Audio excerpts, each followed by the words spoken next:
കോട്ടയത്ത് കാരുണ്യ ആരോഗ്യ സുരക്ഷാ പദ്ധതി കാർഡുണ്ടായിട്ടും ചികിത്സയ്ക്ക് 2 ലക്ഷത്തിലധികം ചെലവഴിക്കേണ്ടി വന്നു ഒരു നിർധന കുടുംബത്തിന്. കായംകുളം സ്വദേശി ജയശ്രീയുടെ ചികിത്സയ്ക്കാണ് സഹായ കാർഡുണ്ടായിട്ടും വലിയ തുക നൽകേണ്ടി വന്നത്.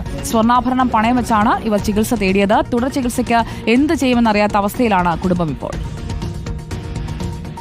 ഞങ്ങൾക്ക് 1.75 മഡോണയിൽ ഓൾറെഡി അടച്ചു. ഇപ്പോൾ ഏതാണ്ട് ഒരു ഇഞ്ചക്ഷനും കാര്യങ്ങളും ടെസ്റ്റും കാര്യങ്ങളും ഒക്കെ ആയിട്ട് ഒരു 10 രൂപയോളം 15 രൂപയോളം ചിലവായിട്ടുണ്ട് ഇപ്പോൾ ഇത്രയും ദിവസത്തിനകത്ത്. കാരുണ്യയുടെ കാർഡുണ്ട്. പക്ഷേ കാരുണ്യയുടെ കാർഡ് കൊണ്ട് ഒരു പ്രയോജനമില്ല. തുച്ഛമായിട്ട് ഏത് മരുന്ന് എന്ന് ചോദിച്ചാലും കാരുണ്യയുടെ ഫാർമസിയിൽ ഇല്ല. അത് കാരുണ്യയിൽ അലോഡല്ലെന്ന് പറയാം. അതുകൊണ്ട് ഞങ്ങൾ പുറത്തുനിന്നാണ് എല്ലാം മേടിക്കുന്നത്.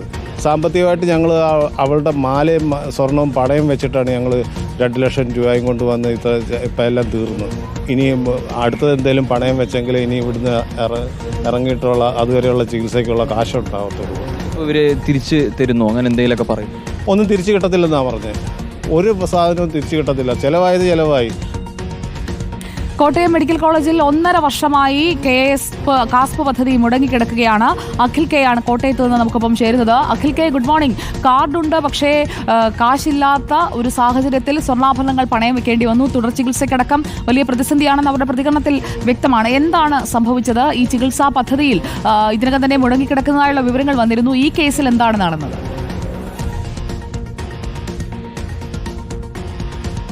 സുജയ്, അതായത് ഈ കാസ്പ് പദ്ധതി കോട്ടയം മെഡിക്കൽ 1.5 വർഷമായില്ല. അതുകൊണ്ട് തന്നെ അതുവഴി വരുന്ന ഒരു രോഗികൾക്കും സൗജന്യമായുള്ള ചികിത്സ ലഭിക്കുന്നില്ല എന്നുള്ളതാണ് കോട്ടയത്തെ ഏറ്റവും പ്രധാനപ്പെട്ട പ്രശ്നം എന്ന് പറയുന്നത്. കോട്ടയം മെഡിക്കൽ കോളേജിൽ നേരിടുന്ന ഒരു പ്രതിസന്ധി എന്ന് പറയുന്നത്.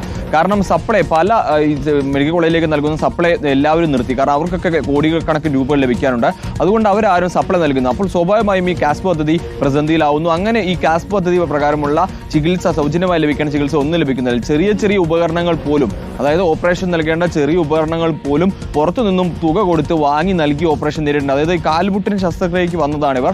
അതിന് വേണ്ടിയിട്ടുള്ള മുട്ടുമാറ്റിക്കൽ ശസ്ത്രക്രിയയ്ക്ക് എത്തി അതിന് വേണ്ടിയിട്ടുള്ള എല്ലാ ഉപകരണങ്ങളും ഇവർ പുറത്തു നിന്നും വാങ്ങി നൽകുന്നു. അതായത് മുൻപ് കാസ്പ് ഉണ്ടായിരുന്ന സമയത്താണെങ്കിൽ ഈ പുറത്തുള്ള ഏജൻസി അവർക്ക് കൊണ്ട് നൽകി കഴിഞ്ഞാൽ, ആ കുറിപ്പടി നൽകി കഴിഞ്ഞാൽ സൗജന്യമായി മരുന്ന് ലഭിക്കുമായിരുന്നു. സപ്ലൈ നിർത്തിയതോടെ അതും ലഭിക്കുന്നില്ല.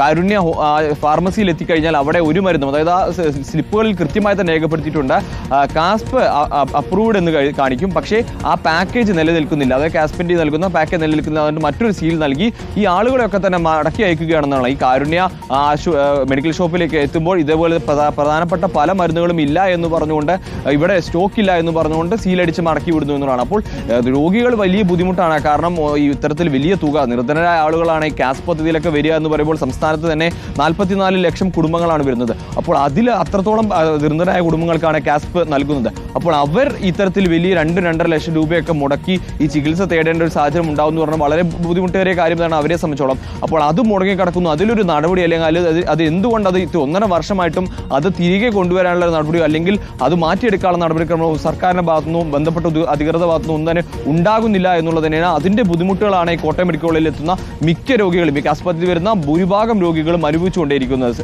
സുജയ, ഓക്കെ, വിവരങ്ങൾ നൽകിയത് അഖിൽ കെ ആണ്. കോട്ടയത്ത് നിന്ന് പാക്കേജ് ബ്ലോക്ക്ഡ് എന്നുള്ള മറുപടിയാണ് കിട്ടിയത്. പക്ഷേ അവരുടെ ആ ഒരു ബുദ്ധിമുട്ട് അതുകൂടി അധികൃതർ കാണേണ്ടതായിരുന്നു.